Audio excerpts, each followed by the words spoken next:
6월 13일 실시된 전국 동치지방선거의 당선자들에 대한 당선증 교부식이 14일부터 전국 선거관리위원회에서 실시됐습니다. 전국 동시지방선거의 선거관리 및 선거제도를 직접 참관하기 위해 각국의 선거기관 및 국제기구 관계자가 우리나라를 찾았습니다. 세계 각국의 선거 관계자 등에게 우리나라의 선거관리 기법을 소개하고 선거제도 발전 방안을 논의하는 2018 서울국제선거포럼이 개최됐습니다. 이른바 행정마케팅의 학술적 연구를 위해 중앙선관위가 2018 한국마케팅학회 춘계학술대회에 적극 참여했습니다. 주한 대만 대표부가 지난 5일 중앙선관위를 찾았습니다.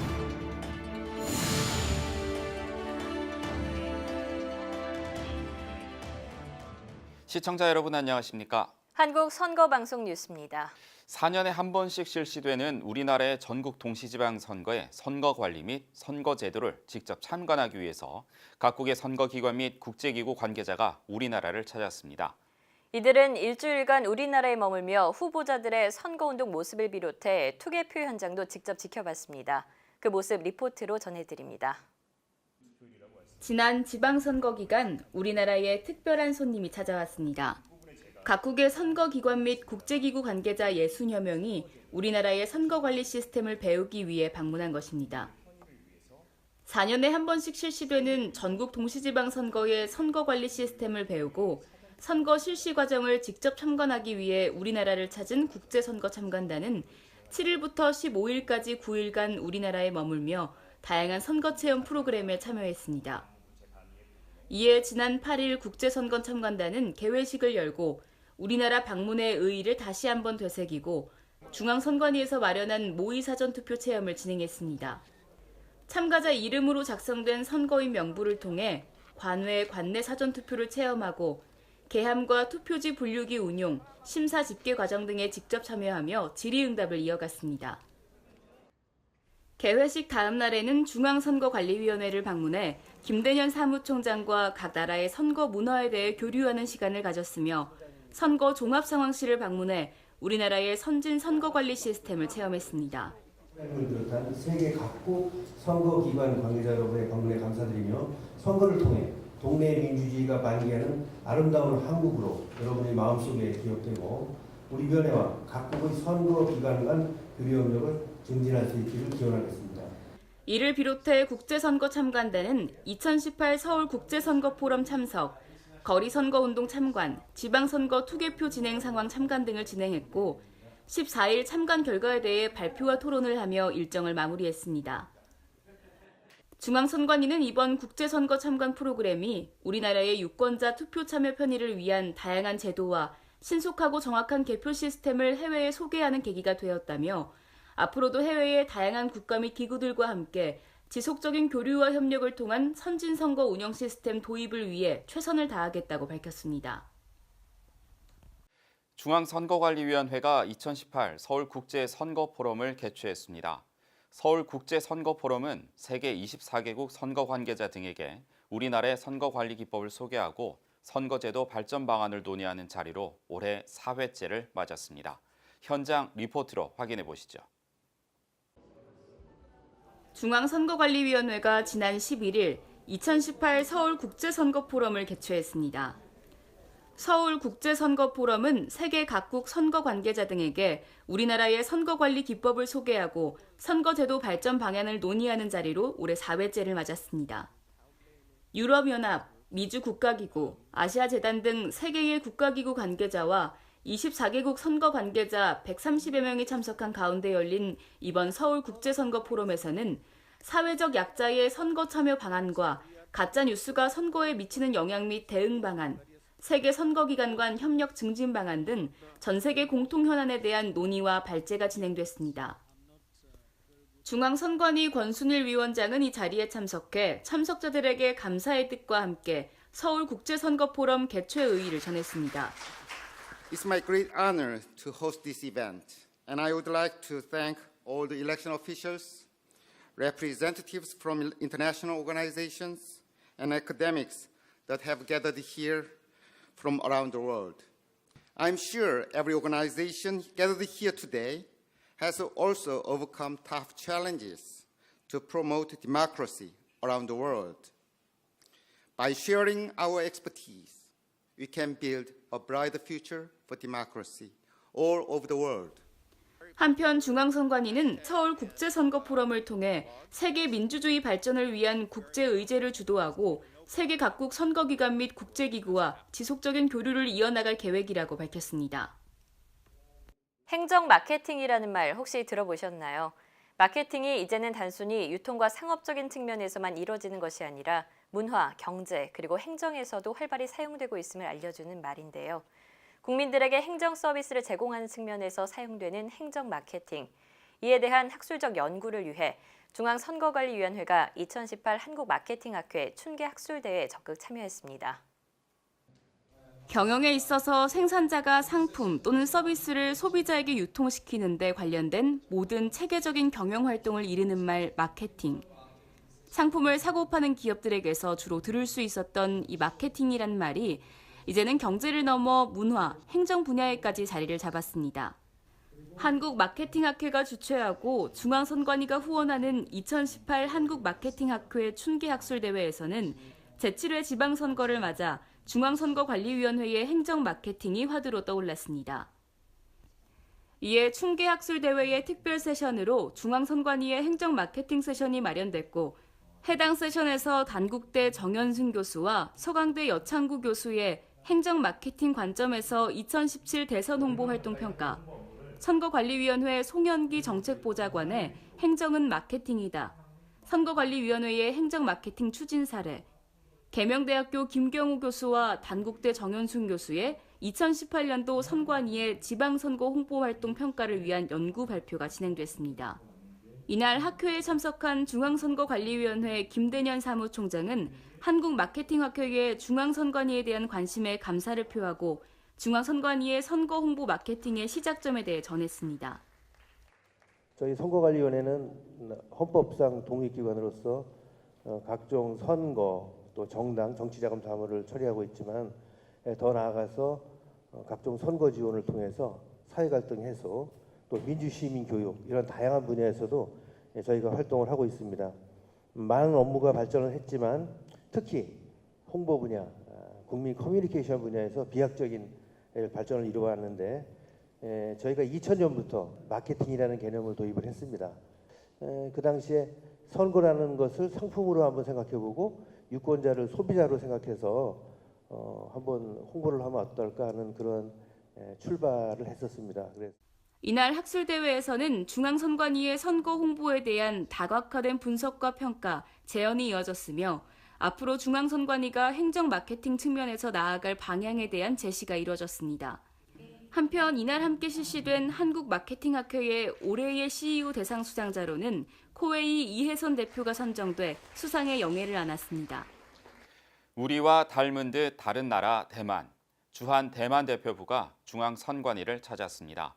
주한 대만 대표부의 이지첸 공사를 비롯한 관계자들은 한국과 대만 양국 간의 선거 관리에 대한 의견을 교환하고 협력 관계를 강화해 나가자고 당부했습니다.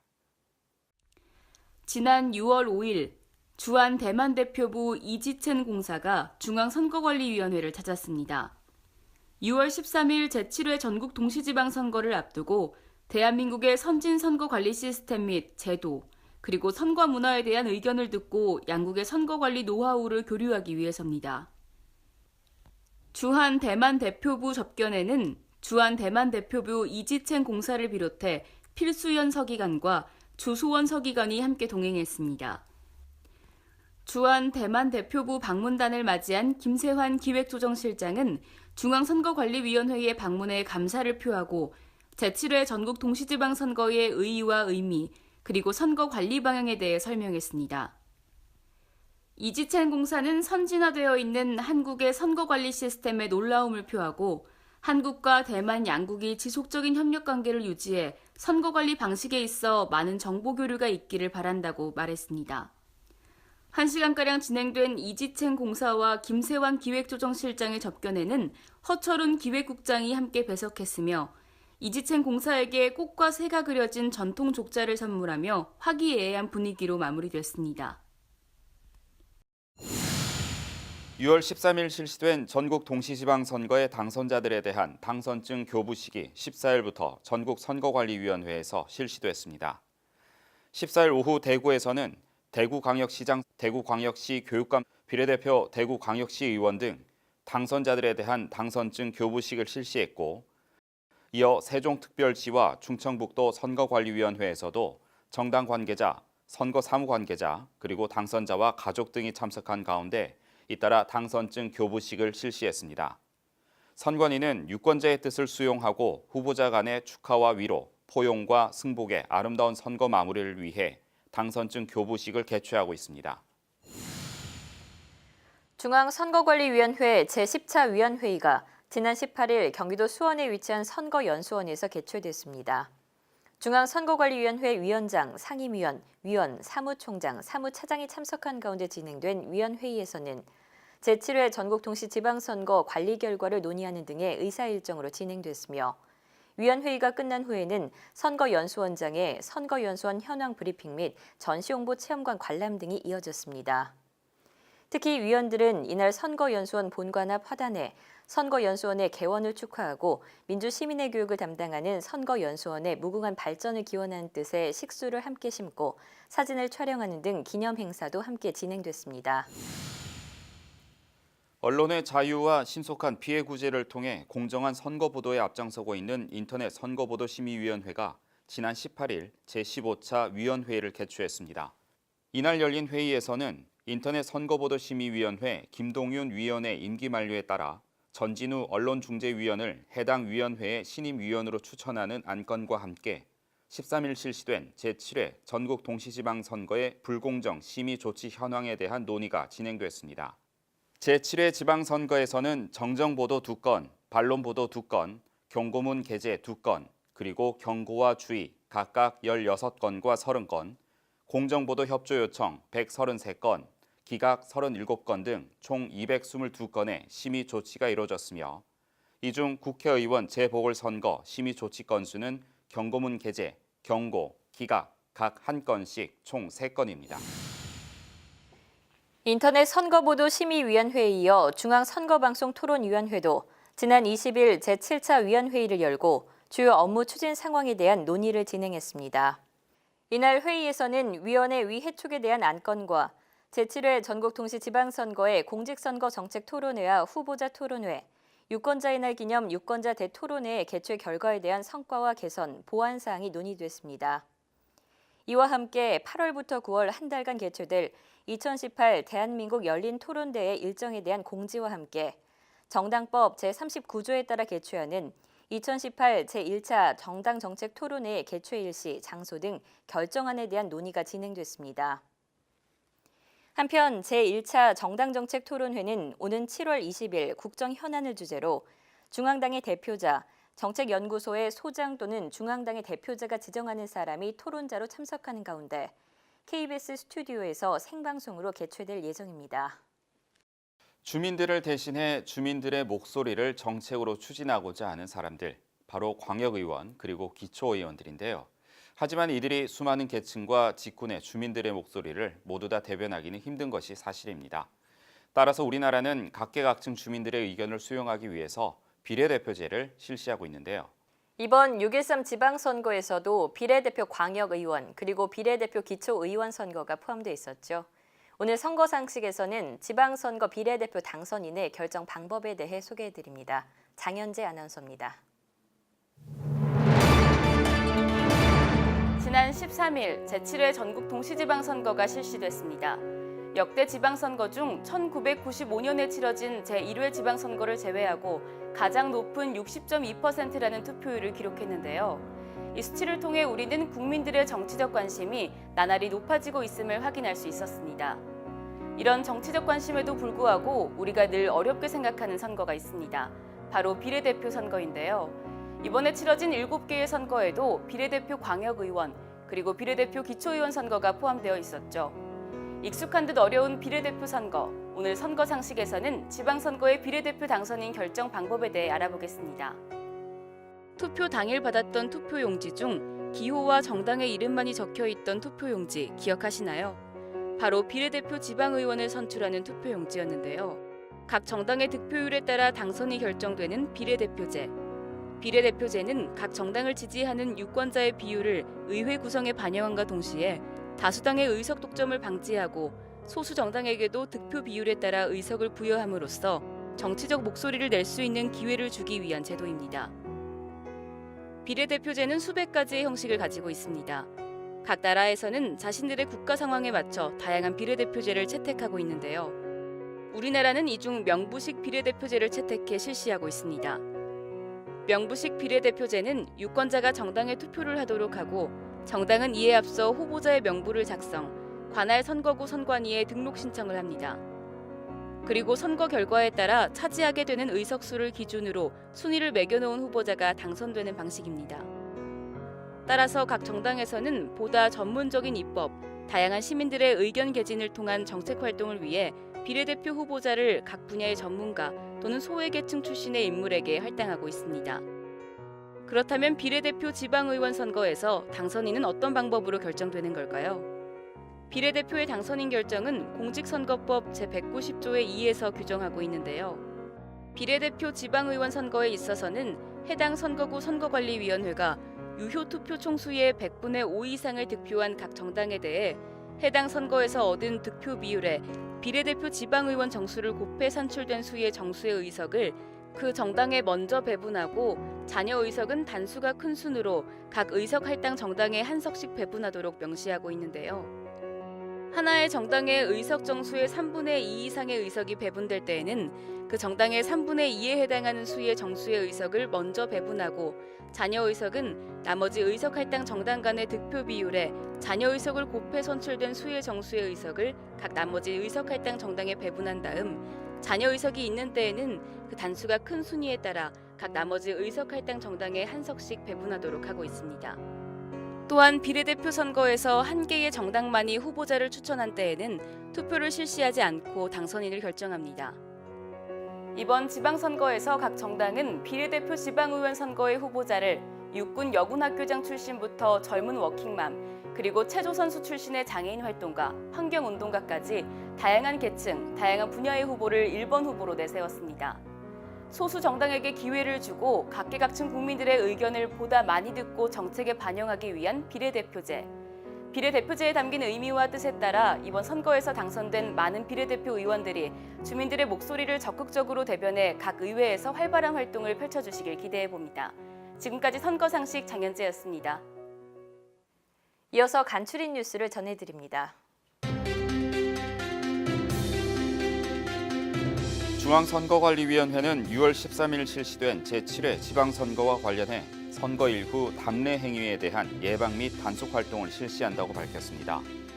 공직선거법 제118조에 따라 후보자, 후보자의 가족 또는 정당의 당직자는 선거 구민을 대상으로 금품 또는 향응을 제공하는 행위, 방송, 신문 또는 잡지, 기타 간행물에 광고하는 행위, 자동차에 의한 행렬을 하거나 다수인이 무리를 지어 거리를 행진하는 행위, 거리에서 소리를 지르는 행위, 일반 선거 구민을 모아 당선 축하회 또는 낙선 위로회를 개최하는 행위, 일정 기간 외에 현수막을 게시하는 행위를 할 수 없습니다.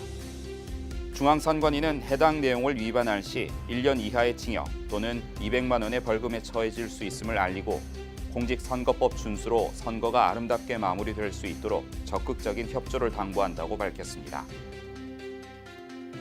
한국선거방송이 실시한 2018 상반기 깨알 영상 공모전의 당선자가 발표됐습니다. 영예의 대상은 선거인사이드 팀의 선거인사이드가 수상했으며 최우수상은 삼국장팀의 시작은 투표와 해외 수상팀의 기다림이 수상했습니다. 한국선거방송은 내가 경험한 선거, 아름다운 선거, 행복한 우리 동네 등을 주제로 지난 2월부터 5월까지 총 4회에 걸쳐 유권자가 직접 제작한 영상을 접수받아 매회 우수 작품을 선정 한국선거방송을 통해 방영했으며 이와 함께 전체 작품을 전문가가 심사해 대상과 최우수상, 우수상, 장려상을 선정했고 대상과 최우수상에게는 중앙선거관리위원회 위원장 상과 함께 상금 각각 100만 원과 70만 원을 수여했습니다. 제7회 전국 동시지방선거 평가 등을 위한 시도 상임위원 워크숍이 지난 20일과 21일 이틀간 개최됐습니다. 중앙상임위원과 기획조정실장, 선거정책실장, 인터넷 심의위 상임위원 그리고 중앙토론위 상임위원을 비롯해 시도 상임위원 17명이 참석한 가운데 열린 이날 워크숍은 제7회 지방선거의 평가와 위원회의 발전 방안 및 각종 현안에 대한 논의가 진행됐습니다. 선거 역사와 민주주의의 발자취를 따라가보는 역사 속 그날입니다. 6월 넷째 주 역사 속 그날로 이명원 아나운서와 함께 떠나보시죠. 개헌이란 성문 헌법에 규정된 개정 절차에 따라서 헌법의 근본 규범을 파괴하지 않고 헌법 조항을 수정, 삭제 또는 증보하여 헌법의 내용을 변경하는 것을 말하는데요. 우리나라는 총 9차례의 개헌을 시행했고 지금의 헌법에 따라 대통령 직선제로 선거를 치르고 있지만 내각 책임제를 운영하던 시절도 있었습니다. 1960년 6월 15일 내각 책임제 개헌을 실시했던 역사 속 그날로 함께 가보시죠. 1948년 여름 한민족 역사상 최초로 우리는 국민의 대표를 뽑아 헌법을 제정하고 국민이 주인인 나라를 건설했습니다. 대한민국 헌법에는 국민의 기본적 자유를 보장하고 자유민주주의를 지향하고 있지만 조선의 백성에서 일제 식민지 시대를 겪고 느닷없이 국가의 주인이 된 국민들 사이에선 많은 혼란이 있었는데요. 초대 대통령인 이승만 대통령은 국민들의 혼란스러운 틈을 타 1952년 1차 개헌을 통해 장기 집권의 발판을 마련했고 영국 집권을 가능하게 하기 위해 초대 대통령에 한하여 중임을 제한하지 않는다는 내용으로 2차 개헌을 불법 통과시켰습니다.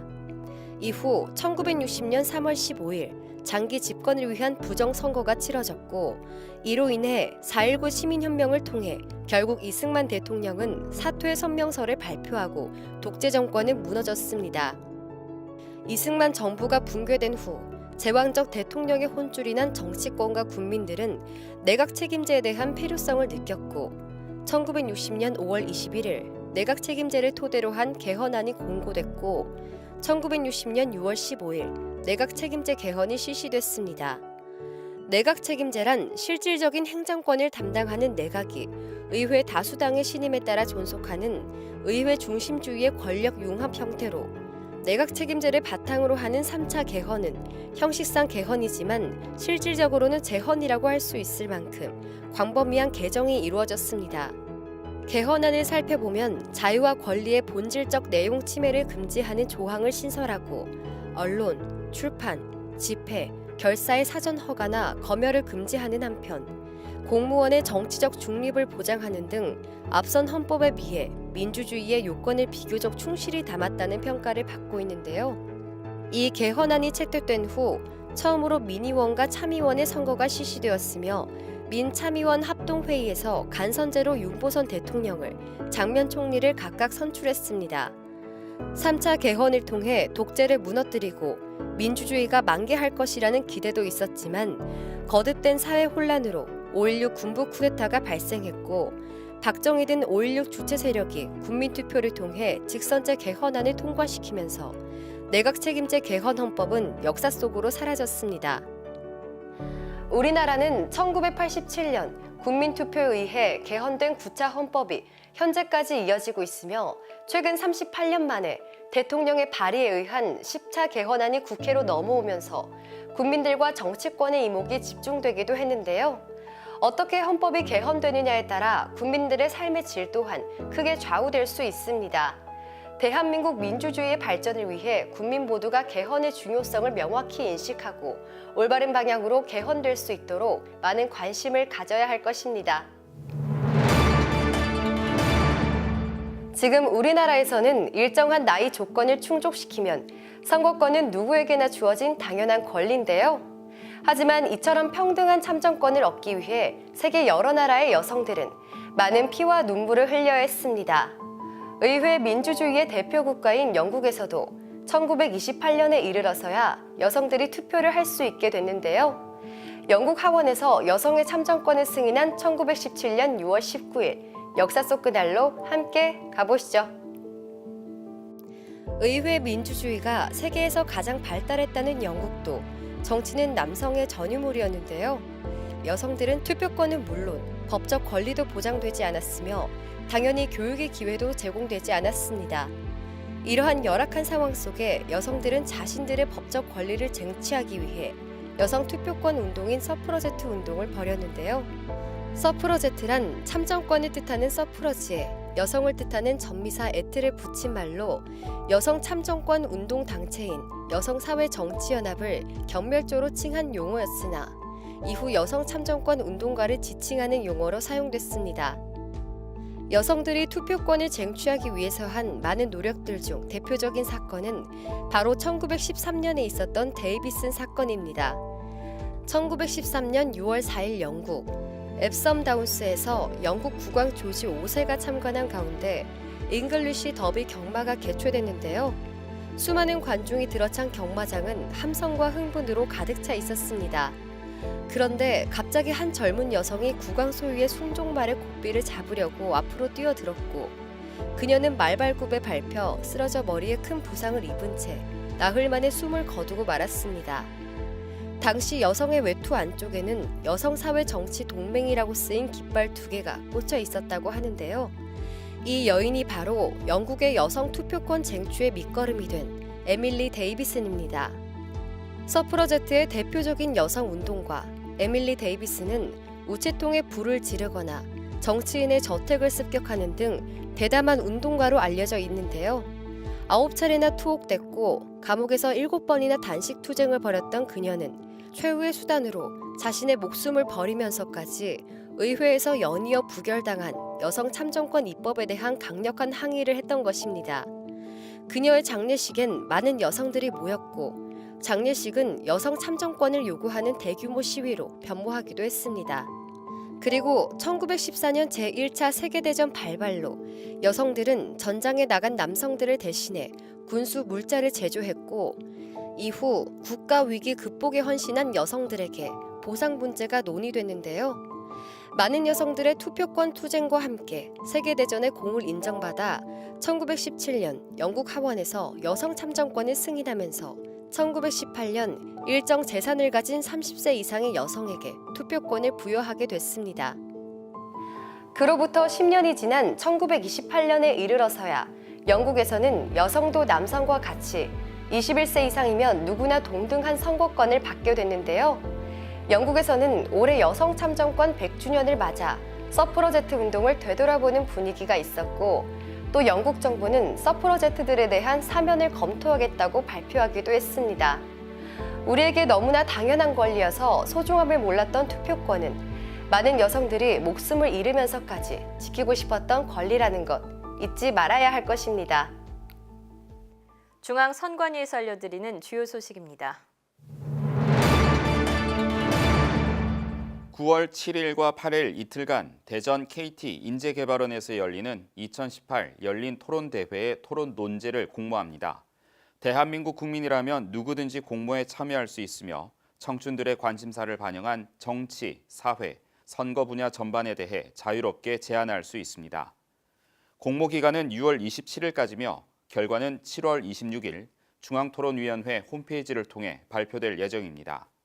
참신하고 다양한 세대를 아우를 수 있는 2018 열린 토론대회의 토론 논제 공모에 국민 여러분의 많은 참여 부탁드립니다. 제7회 전국동시지방선거의 선거비용 보전 청구 및 부담비용 지급 청구가 실시됩니다.